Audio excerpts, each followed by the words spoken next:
E aí pessoal, tudo bem? Aqui é o Rony, professor de Física. Neste vídeo, vamos abordar o estudo do princípio de funcionamento de um motor de indução. Observe o quadro.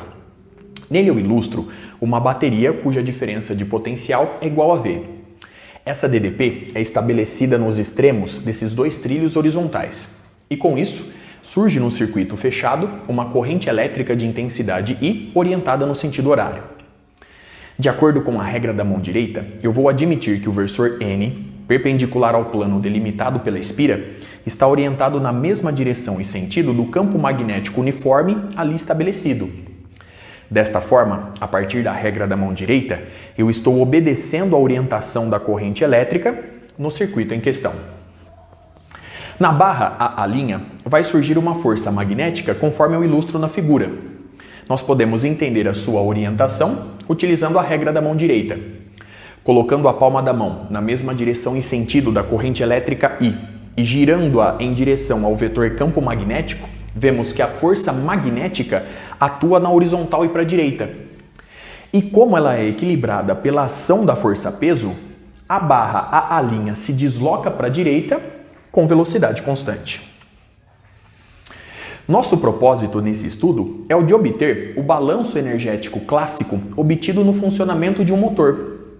Para fazer isso, eu vou calcular a força eletromotriz induzida no circuito, posteriormente a intensidade da corrente elétrica e, por fim, a velocidade da barra A'. Começando com a força eletromotriz induzida. Nós já sabemos que o fluxo magnético, através da área S delimitada pela espira ilustrada no quadro, é dado pela integral de superfície do produto escalar do vetor B pelo versor N ds. Muito bem? O vetor B e o versor N possuem a mesma direção e sentido. Consequentemente, esse produto escalar é positivo, o que confere um fluxo magnético positivo. Além disso, esse fluxo magnético é crescente, pois a barra se desloca para a direita com velocidade constante, aumentando a área disponível para o fluxo magnético. Logo, a taxa de variação do fluxo magnético com o tempo é maior do que zero. Pela lei de Faraday, nós podemos, portanto, admitir que a força eletromotriz induzida na espira é negativa, já que dφdt é maior do que zero. Observe a regra de sinal que aqui aparece. Sendo assim, a força eletromotriz induzida no circuito é negativa e dada pela seguinte expressão, conforme já vimos exaustivamente em vídeos anteriores. Ela é dada pelo produto da intensidade do campo magnético, pelo comprimento H da haste A' e pela velocidade constante com que ela se locomove na horizontal e para a direita. Muito bem? Observe esse primeiro resultado obtido, toda a análise realizada. Vamos agora em busca da intensidade da corrente elétrica. Sendo a força eletromotriz negativa, ela é interpretada como uma força contra-eletromotriz.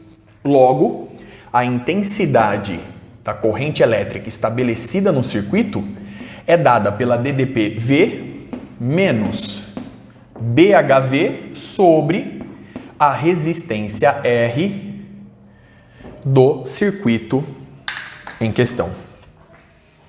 Muito bem? Observe o resultado obtido e a análise realizada até aqui. Dando sequência, vamos agora em busca da velocidade com que a barra A' se desloca na horizontal e para a direita. Para fazer isso, eu vou me apoiar no fato de que a intensidade da força magnética é igual à intensidade da força-peso. A intensidade da força magnética, conforme já vimos anteriormente, é dada pelo produto do campo magnético, da sua intensidade, pela intensidade de corrente elétrica I, pelo comprimento H da haste A' e também vezes o seno de 90 graus. Observe que o ângulo entre I e o campo magnético é igual a 90 graus, justificando o seno que aqui aparece. Sendo assim, B vezes I vezes H vezes o seno de 90 graus, que vale 1, é igual à intensidade da força-peso M vezes G. Muito bem? Para obtermos a velocidade da barra, basta substituir a intensidade de corrente elétrica I nessa igualdade. Com isso, obtemos a seguinte expressão. Então, vou fazer o seguinte. I, já substituindo I, V menos BH Vzinho sobre a resistência Rzão. Aqui nós temos o I. Isso é igual a mg sobre B vezes H. Muito bem? Separando esse termo aqui em duas frações, obtemos V sobre R menos BHV sobre R. Tudo isso é igual a M vezes G sobre B vezes H. Eu vou jogar esse termo para o lado direito e esse termo para o lado esquerdo. Com isso, obtemos a DDPV sobre a resistência R menos Mg sobre B vezes H. Tudo isso é igual a B vezes H sobre R vezes a velocidade V. Muito bem?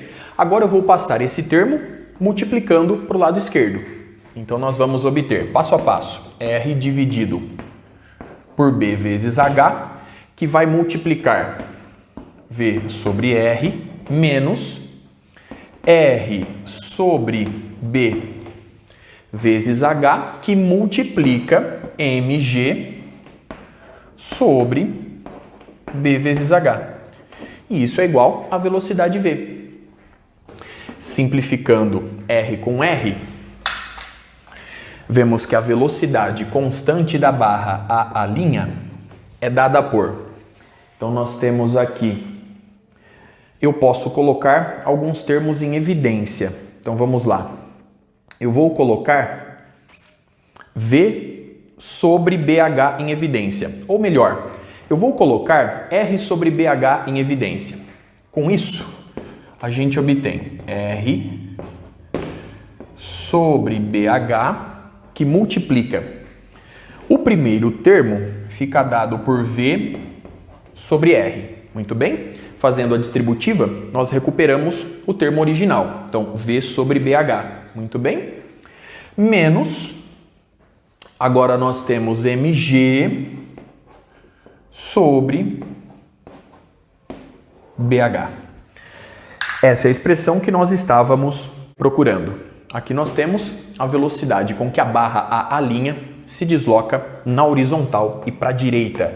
Lembrando que essa velocidade permanece constante. Muito bem? Observe mais uma vez os resultados obtidos e todos os cálculos realizados até aqui.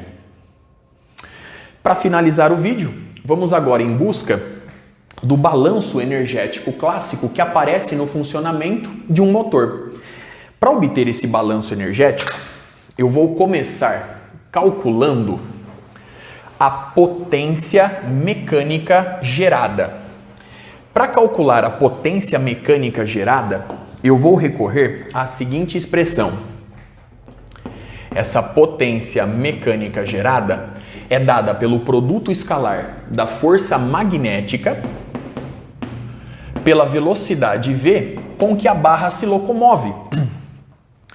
Estando a força magnética e a velocidade V orientadas na mesma direção e sentido, vemos que a potência mecânica gerada é dada por... Nós temos a intensidade da força magnética, simplesmente I vezes B vezes H, conforme calculamos anteriormente, muito bem, vezes a intensidade da velocidade V, que aqui se encontra, ou seu módulo. Então, nós temos R sobre BH, que multiplica V sobre R menos Mg sobre B vezes H. Fazendo a distributiva, obtemos a seguinte expressão para potência mecânica gerada. Então, nós temos BH simplificando com BH, R vezes I vezes V sobre R nos dá justamente V vezes I. menos, agora nós temos I vezes R vezes mg sobre BH. Então, I vezes R vezes mg sobre BH. Muito bem? Observe agora essa razão. Conforme vimos há pouco, a intensidade da força magnética é igual à intensidade da força-peso.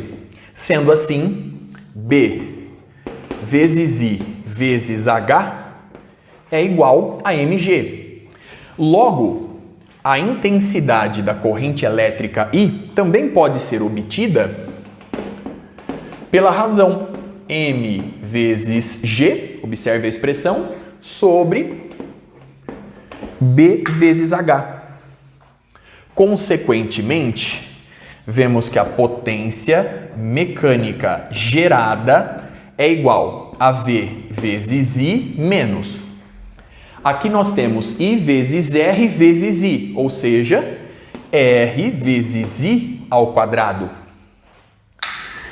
Consequentemente, vemos que a potência mecânica gerada é igual a V vezes I, ou seja, a potência elétrica fornecida menos a potência dissipada, como era de se esperar. Muito bem, aqui nós temos a potência útil, aqui a potência total e aqui a potência dissipada. Com isso, eu encerro este vídeo. Até a próxima.